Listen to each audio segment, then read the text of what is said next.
And our next session is creating a compelling and thriving partnership with your sales leadership, a topic that I know many of us are really interested in hearing and have an interest in. So, hey, Cindy, our moderator, how are you? I am great, James. How are you doing today? I'm good. I'm really excited for this session. So I'm going to kick it over to you to lead us on this conversation. So thank you. Thank you so much. And I'm so excited to be moderating this panel of distinguished leaders. My name is Cindy Goodwin-Sak. I am the Vice President of Global Security Sales Engineering here at Cisco. But the people you really want to hear from are this list of folks here you have in front of us. And we're going to start with Leah. We have a sales and engineering pair from two different companies. Leah, do you want to introduce yourself? Yeah. Hi, Cindy. Hi, everyone. I'm Leah McTiernan, VP of Solution Engineering at DocuSign. 16 years pre-sales experience, 23 plus in software, and our pre-sales organization is 220. That is fantastic. And Loren, you want to introduce yourself? Sure. Thanks. Thanks, Cindy, for having me. Loren Alhadeff, I'm the Chief Revenue Officer for DocuSign, and the DocuSign overall sales organization is about 3,400 people. Excellent. And Loren and Kevin, just for the record, I'm introducing your pre-sales peer first because Great. we have to do something. We have to break it. We have to do something a little different this time, right? No, that's okay. Right. We're used to that. Oh, that's great. That's great. All right, Brian, please introduce yourself. Thanks, Cindy. Brian Cody. I run our sales engineering functions here at Clarity across the North America, US, soon expanding out to ANZ. Our team, when Kevin asked me to take over the team, we were about 4 people. We're going to grow to about 50 people by the end of next year. So been an incredible ride here at Clarity. Excited for more growth. Kevin? That is awesome. Fantastic. Thanks, Brian. Cindy, thanks for having me. Kevin Knieriem, CRO at Clarity. I've been with the company for 3 years. I'm actually a former solution engineer myself. If anybody remembers Siebel System from over 20 years ago, that's where I started in my software career. We are now about a little over 200 folks in the revenue orgs at Clarity. That is fantastic. Very exciting. So thank you all. So all the tough questions go to Kevin today. Is that fair? All right. So if you'll give me a second, forgive me. I'm trying to switch screens so that I can see. I think that, yes, thank you very much, James. I really appreciate that. He moved us forward. So our session is sponsored by Preverity. I just wanted to take a moment to share Preverity's Evaluate XM. Can finally put an end to the dreaded question, why didn't we know about this sooner? So the amazing thing that Preverity does is help give a dashboard of all proof of concepts that are in progress, their status, their health, and the win-loss ratios. And it allows pre-sales leaders to have peace of mind when it comes to the only end-to-end solution that closes the process gaps and accelerates deal closing. So it is the only proof of concept platform that was built to manage the evaluation process with the validated data that allows your account managers and your sales engineering leaders to identify gaps and maximize resources. So James, if you don't mind moving forward, I'll tell everybody if you would love more information, please reach out to Preverity's VP of Systems Engineering, David McCauley. I had the great opportunity to meet him last week, and he's a great and very approachable guy. You can contact him on the Pre-Sales Collective Slack channel to get a personal tour of the platform and see how Evaluate XM can transform your pre-sales effectiveness. So with that, we are going to dig into our session today. So thank you very much to Preverity for sponsoring us. So I am really excited to talk about creating a compelling and thriving partnership with your sales leadership. I've been in, I think, Leah, you said 16 years at pre-sales. Is that right? Yeah, 16 years. Both. Yes. We're the same. So I've been in pre-sales for 16 years. And I have seen just about everything when it comes to your relationship with your sales partnership. So hopefully we'll dig through some of that today. All right. So actually, Leah, we're going to start with you with the first question. In your experience, what are the two most critical components of a CRO/SE leadership partnership? Yeah, no, that's a great question. I mean, I think when I think of partnership, at its core, it's a relationship. So all the things that make any relationship strong, communication, respect, integrity, all apply. But if I was going to highlight two, I would highlight trust and business acumen. And I think they go hand in hand, and I'll try to explain. I think trust is having confidence in each other to do the right things. And, so I've been blessed. The trust that I've had from Loren from day one, many, many years ago, when the org size originally was only around 8, it has made me feel so empowered to build the right team that not only loves one another, but works hard and wants to drive our business forward. And that leads into business acumen. I think it's critical as pre-sales leaders to understand the state of your business and identify ways to continue to improve and optimize. And that's not always obvious in forecasting or sales ops data. So the ability for pre-sales leadership to surface those opportunity areas with proposed solutions, it's really valuable to creating a strong partnership on both sides. And I want Loren to trust in me that he can bring me ideas and I'll have a point of view, or I'll be able to create and execute initiatives that he needs as well. So the trust in one another is so foundational when I think about building a strong partnership. And then you marry that trust with knowing your business, and you have Loren, you have a powerhouse partnership on your hands. So those are a couple of the things that really stand out for me. That is fantastic. And so we don't get groupthink going here. We're going to actually go to Kevin to ask Kevin. So from because I'm sure Loren will say amazing things about you. Yeah. Kevin, tell me in your experience, what are the two most critical components of a good relationship? I think the first one is trust. And, as I go back to my experience being a solution engineer, even at the fundamental level between an SC and an account executive is trust, because that solution engineer is up all night working hard, preparing for that presentation.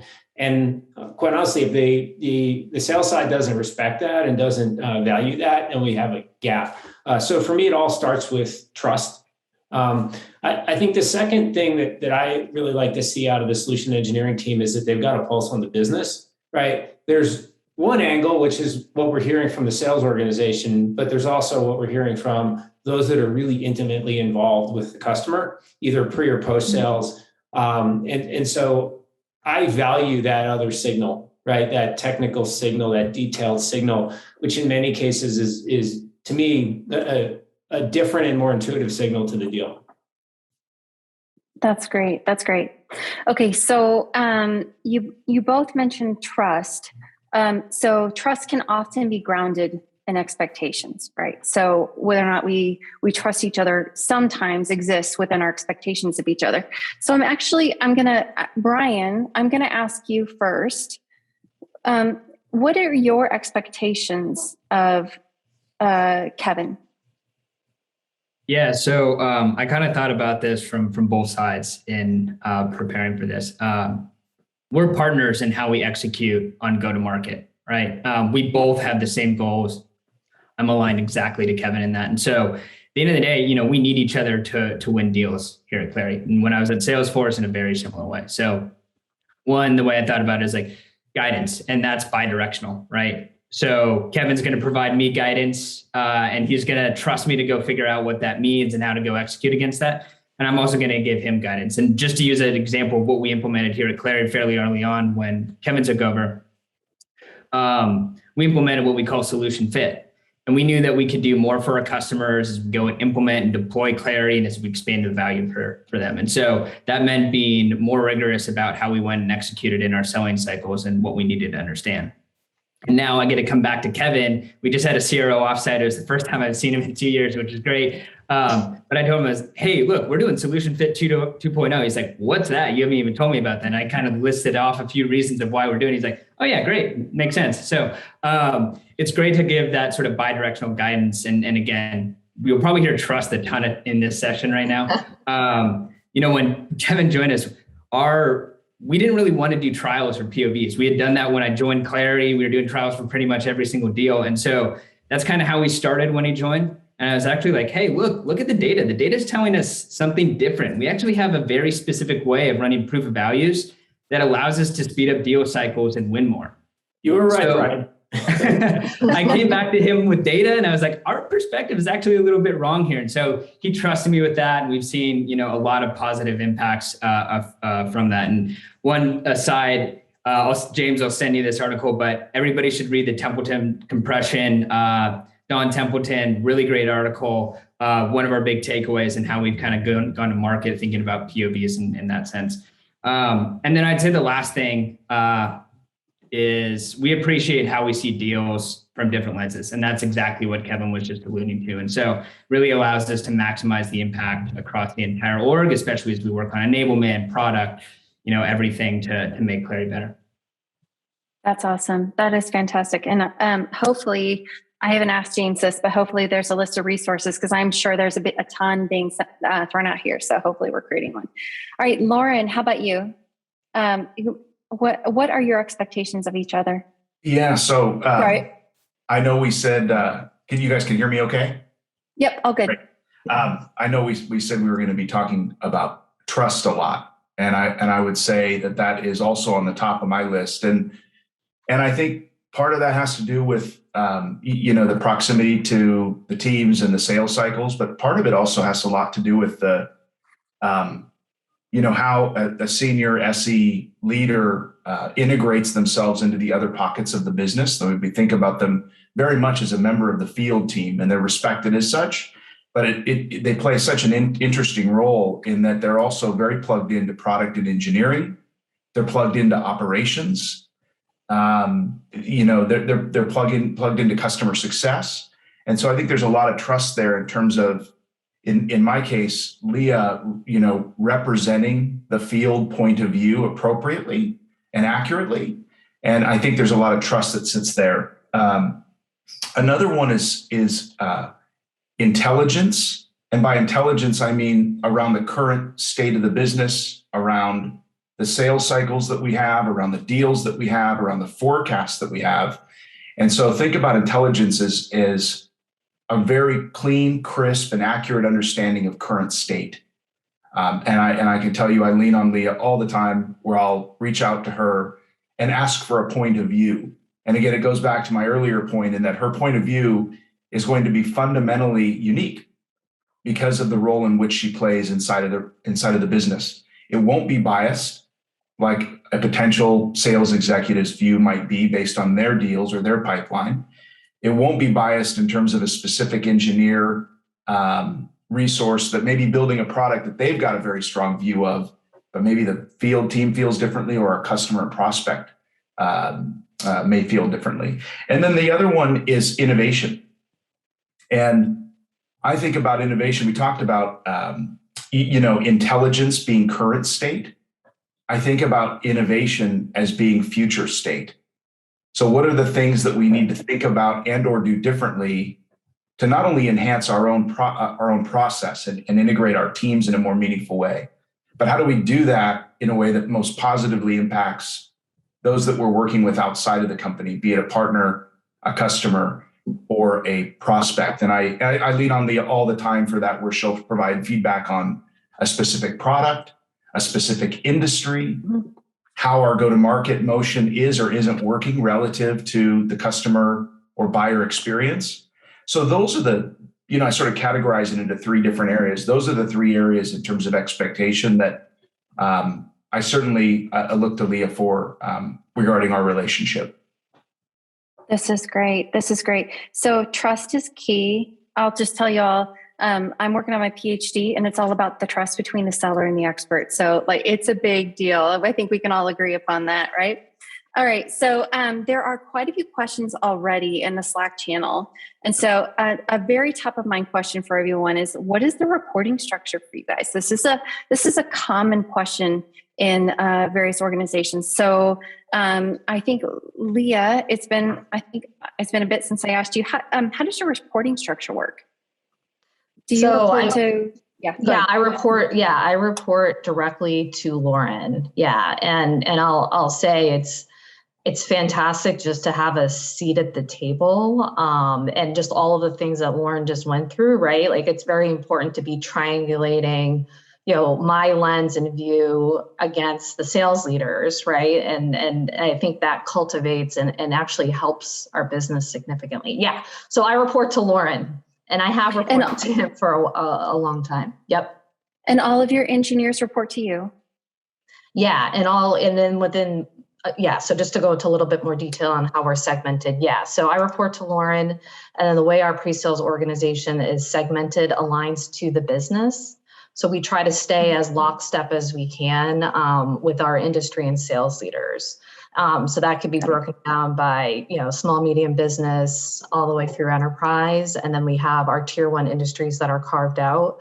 So we have SE leaders and SEs that map into each one of those sales leaders, and just a lot of the themes that you'll hear us all talk about today, similar expectation that the SEs are partnering with their RVPs and AVPs to do the same things. And then we also have just the construct of solution architects, which are like our Navy SEALs that we're able to pull into deals to help when needed. That's great. Our organization is very similar in the construct.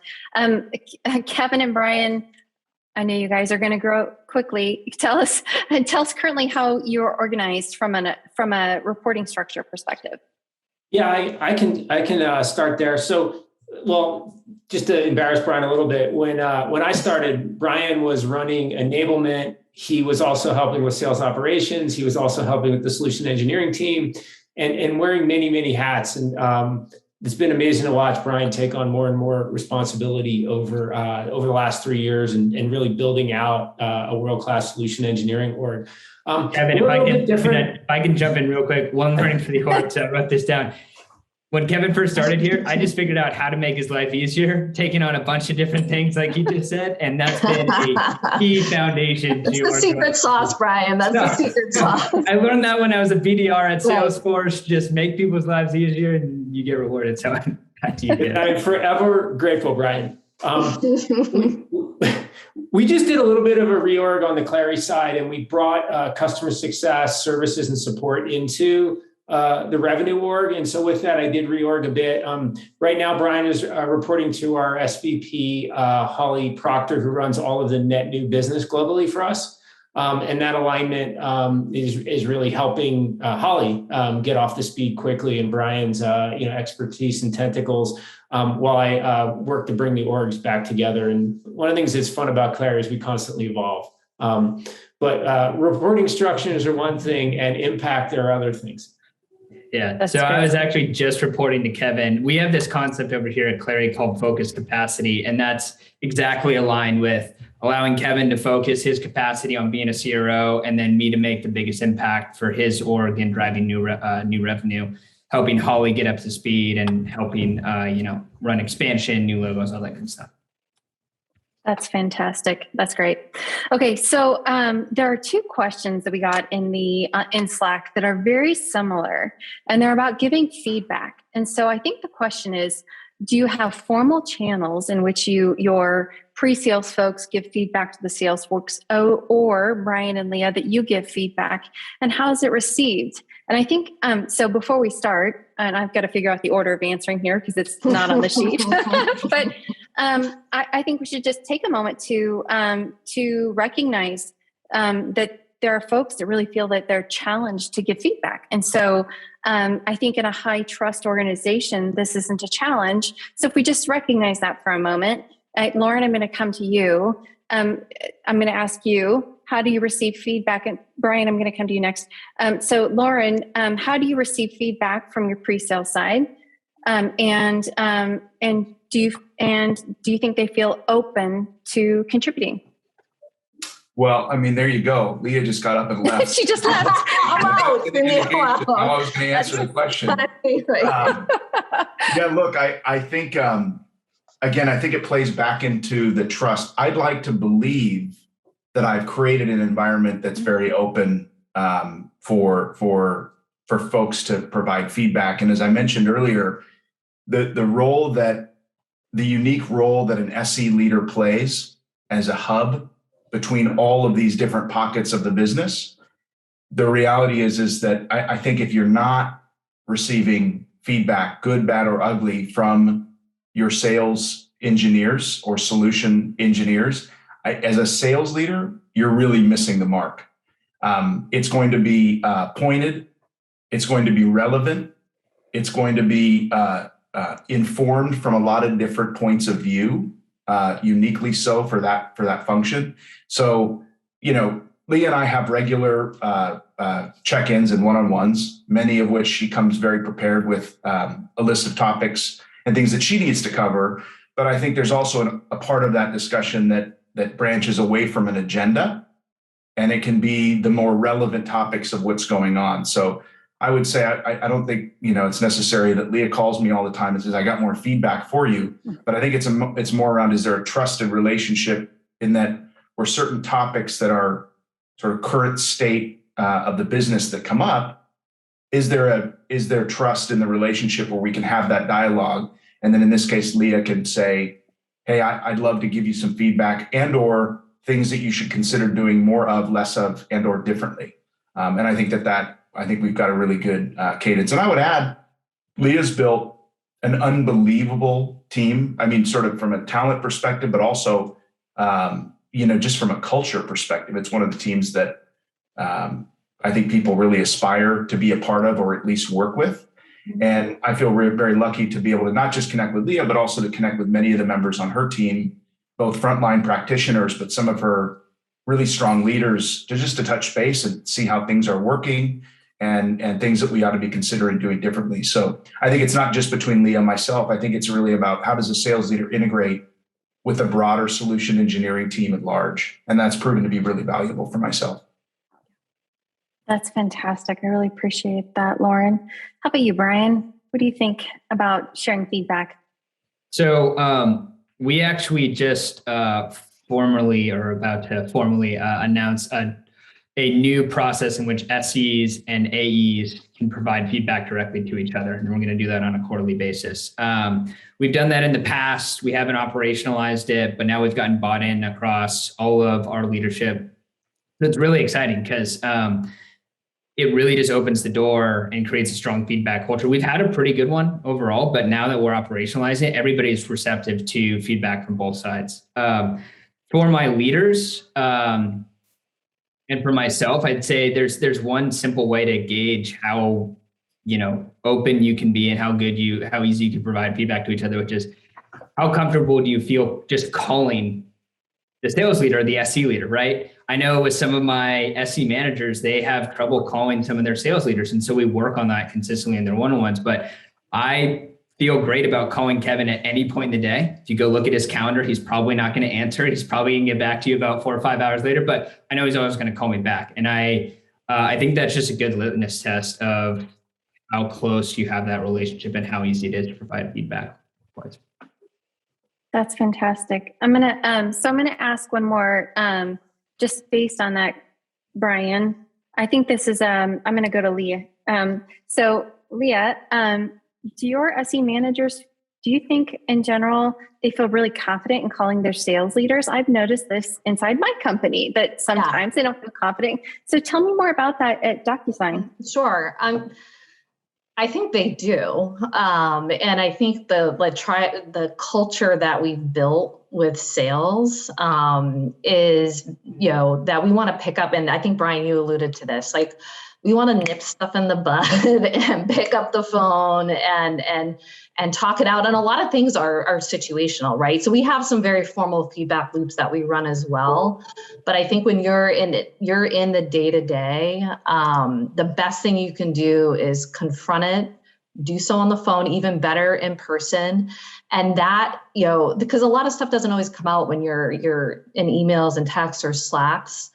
And when you can actually pick up the phone and talk to someone, I think you resolve faster, and that you're actually strengthening the relationship at the same time.